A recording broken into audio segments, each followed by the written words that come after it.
Hello friend, ক্যাসে ক্যাতে তোমাদের সবাইকে স্বাগত। চলে এসেছি আজকে আবারও একটা ক্লে জুয়েলারির ভিডিও নিয়ে। তো চলো শুরু করা যাক আজকের ভিডিও। সবার প্রথমেই দেখো আমি বেশ কিছুটা ক্লে নিয়ে নিয়েছি এবং সেটাকে না একটু চৌকো শেপ করে আমি কাটার চেষ্টা করছি। আজ অনেক দিন পর আবার আমি ভিডিও দিচ্ছি, একটু ব্যস্ত থাকার জন্য আমি ভিডিওটা ঠিক করতে পারিনি, তার জন্য খুবই দুঃখিত। দেখতেই পাচ্ছ তোমরা গোল শেপটা থেকে কিভাবে আমি ধীরে ধীরে কিন্তু চৌকো করে নিচ্ছি। যেই অংশটা আমার বাড়তি থাকছে সেই অংশটা আমি কেটে অন্য যেখানে কম রয়েছে সেখানে কিন্তু এটা অ্যাড করে দিচ্ছি। এটাও কিন্তু একটা সরস্বতী পুজোর স্পেশাল জুয়েলারি হতে চলেছে। ভিডিওটা একটু বড় হবে কারণ জুয়েলারিটাও একটু বড় ধরনের। তো তোমাদের কাছে আমার রিকোয়েস্ট হলো পুরো ভিডিওটা কিন্তু একটু দেখবে শেষে যখন জুয়েলারিটা আমি রেডি করব কি দারুণ একটা জুয়েলারি আজকে তৈরি হতে চলেছে। তোমরা দেখলে কিভাবে গোল শেপ থেকে আমি মোটামুটিভাবে একটা চৌকো শেপ এনেছি। এবার এটাকে আরও সুন্দর ফিনিশিং করার জন্য কিন্তু আমি দেখো একটা ছুরির সাহায্যে এটাকে সমান করে কেটে নেব।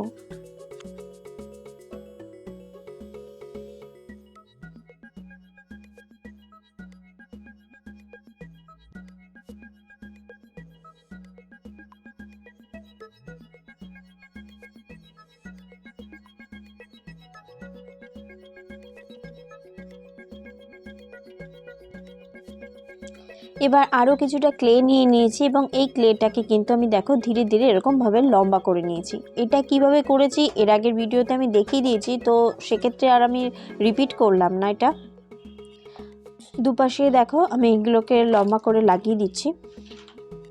এটাকে আমি একটা স্লেটের শেপ দেওয়ার চেষ্টা করছি, তো চলো দেখি কতটা সাকসেস হয়।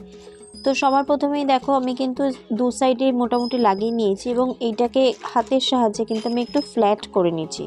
যেহেতু স্লেটের ওপরে যে কাঠটা থাকে সেটা না একটু ফ্ল্যাট টাইপের হয়, তো সেই জন্যই কিন্তু হাত দিয়ে খুব সুন্দরভাবে আমি ধীরে ধীরে দেখো এটাকে ফ্ল্যাট করে নিয়েছি। এবং এই সাইডেও আমি একটুখানি ক্লে দিয়ে নিয়েছি এবং ওপর দিকটা দেখো একটু রাউন্ড করে নিচ্ছি, কারণ স্লেটে তোমরা দেখেই থাকবে ওপরের যে সাইডের পোর্শনটা থাকে সেটা কিন্তু একটু রাউন্ড শেপে থাকে। তো হাতের সাহায্যে যতটা সম্ভব আমি করার চেষ্টা করছি। ওই সাইডে আমি আর ক্লে দিলাম না, প্রথমে ভেবেছিলাম ক্লে দেবো কিন্তু এখন মনে হচ্ছে লাগবে না।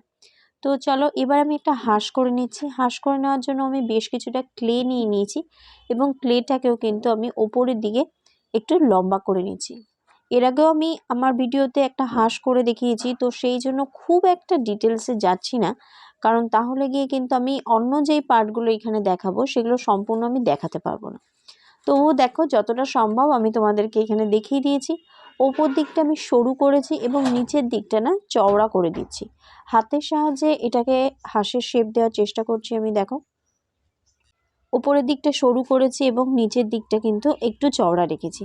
এবার এই যে পোর্শনটা দেখতে পাচ্ছ এই জায়গাটাকে সম্পূর্ণ রাউন্ড করার জন্য আমি একটা টুলের সাহায্য নিয়েছি এবং দেখো ওপরে যে হাঁসের যে মুখটা আছে সেটাকে সুন্দরভাবে কিন্তু আমি বেঁকিয়ে নিয়েছি এবং এইখানে এই ডাইসের ওপর আমি আস্তে আস্তে বসিয়ে দেবো।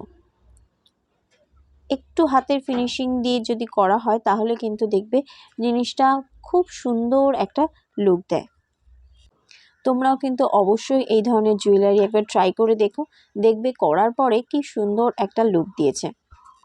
তোমাদের মধ্যে কারা কারা আমার এই জুয়েলারি বানানো দেখে বাড়িতে ট্রাই করেছো তারা অবশ্যই কিন্তু কমেন্ট করে জানিও। তোমাদের কমেন্টে আমি আরও বেশি কিন্তু উৎসাহ পাবো। দেখতেই পারলে কথা বলতে বলতে কিন্তু আমার এই হাঁসটার একটা ছোট্ট ঠোঁট আমি বানিয়ে নিয়েছি। দেখতেই পাচ্ছ আরও বেশ কিছুটা আমি ক্লে নিয়ে নিয়েছি। সেই ক্লেগুলোকে না একটা পাতার মতন শেপ দিয়েছি এবং সেটাকে আরও একটু চওড়া করে নিয়ে আমি হাঁসের পাখনা বানিয়ে নেব। মোটামুটি এরকম হয়ে যাওয়ার পরে এই পাখনাগুলোকে আরও একটু ন্যাচারাল লুক দেওয়ার জন্য দেখো আমি সুইয়ের সাহায্যে এখানে বেশ কিছুটা আমি দাগ কেটে নিচ্ছি এবং সেই দাগগুলোর ওপর দিয়ে আবার দ্বিতীয়বার করেও কিন্তু আমি দাগ দিয়ে দেখো পাখনাটাকে একটু এরকম করে নিয়েছি। এবার এইখানে আমি আরেকটু দাগ কেটে নিয়েছি। আমাদের স্লেটের যে কাঠগুলো থাকে সেই কাঠের মধ্যে দেখবে এরকম দাগ দেওয়া থাকে, তো সেটাকেই আমি এখানে সুইয়ের সাহায্যে করার চেষ্টা করছি।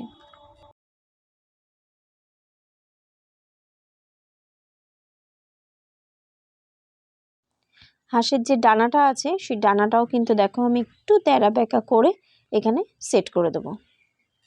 আমার হাঁসটা কেমন হচ্ছে অবশ্যই কিন্তু তোমাদেরকে কমেন্ট করে জানাতে হবে। এবার আমি সাইডে আরও বেশ কিছুটা ক্লে নিয়ে নিয়েছি। সেই ক্লেটাকে আমি 4-5টা ভাগে ভাগ করে নিয়েছি এবং এই ভাগগুলো এক একটা আমি পাপড়ি তৈরি করব। প্রথমেরটা বড় হবে, তারপরেরটা মাঝারি সাইজে এবং লাস্টেরগুলো ছোট। এরকমভাবে কিন্তু আমি বেশ কিছুটা পাপড়ি তৈরি করে নিচ্ছি। এই জুয়েলারিটা যেহেতু একটু হেভি ধরনের জুয়েলারি হতে চলেছে, তো বেশ কিছুটা কাজ রয়েছে। আর যেহেতু আমার ভিডিওটা অতিরিক্ত লম্বা হয়ে যাবে, তো সেই জন্য আমাকে একটু স্পিডে দেখাতে হচ্ছে। তো তার জন্য তোমরা একটু কম্প্রোমাইজ করে নিও।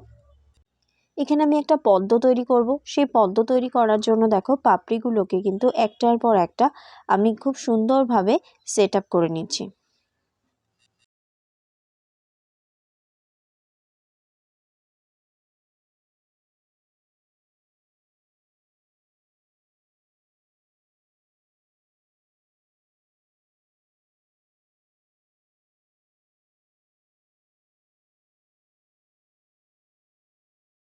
এবার অল্প একটু ক্লেকে আমি ছোট্ট করে গোল মতন শেপ করে নিয়েছি এবং তারপর দেখো এরকম একটা টুলস দিয়ে ওর উপর প্রেসার করে আমি চোখ এবং এখানে একটা পেরেকের মতন একটা জিনিস তৈরি করে নিলাম। তো ক্লের কাজ মোটামুটি কমপ্লিট হয়ে গেছে। এবার চলো রং করার পালায়।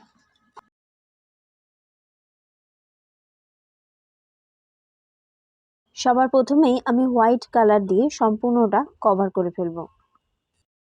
এবার স্লেটের ভেতরের পার্টটায় ব্ল্যাক কালার দিয়ে দেবো। পদ্মের পাপড়ির জন্য আমি এখানে ব্রিলিয়ান্ট পার্পল ইউজ করেছি। এটাকে সবার প্রথমে ওপরের দিকটা আমি ডিপ করেছি এবং নিচের অংশটায় আমি হোয়াইট মিশিয়ে এখানে কিন্তু দেখো ধীরে ধীরে হালকা করে নিয়ে একটা শেডের লুক দেওয়ার চেষ্টা করেছি।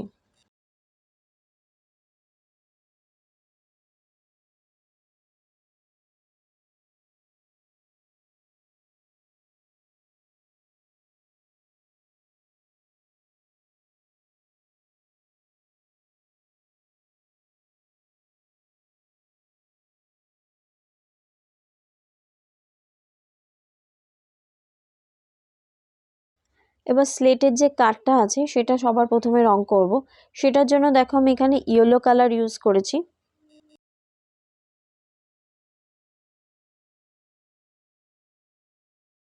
সাইডে আমি মাস্টার ইয়েলো অ্যাপ্লাই করছি।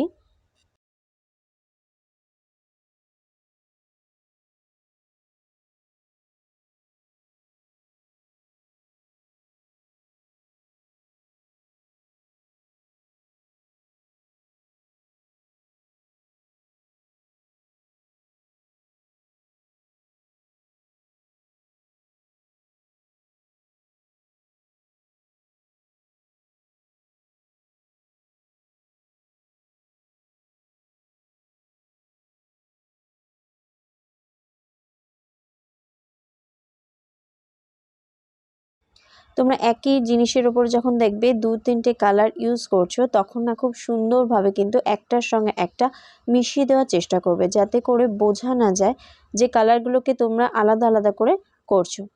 এবার দেখো এখানে আমি আবার ব্রাউন কালার দিচ্ছি এবং সেটাকেও কিন্তু খুব সুন্দরভাবে কিন্তু আমি দেখো মিশিয়ে দেওয়ার চেষ্টা করেছি।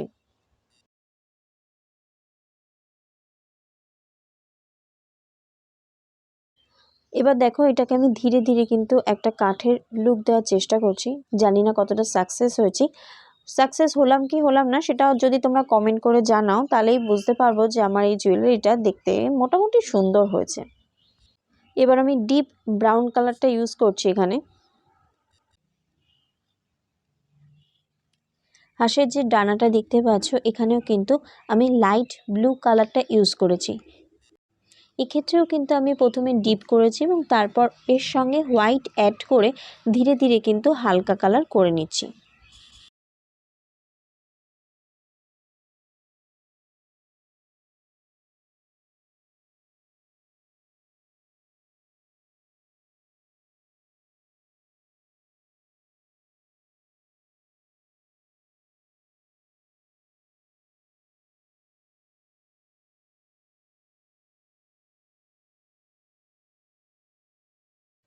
এবার আমি দেখো এখানে না ব্লু কালারটা দিয়ে এইগুলোকে আরো বেশি করে আমি হাইলাইট করে দিচ্ছি।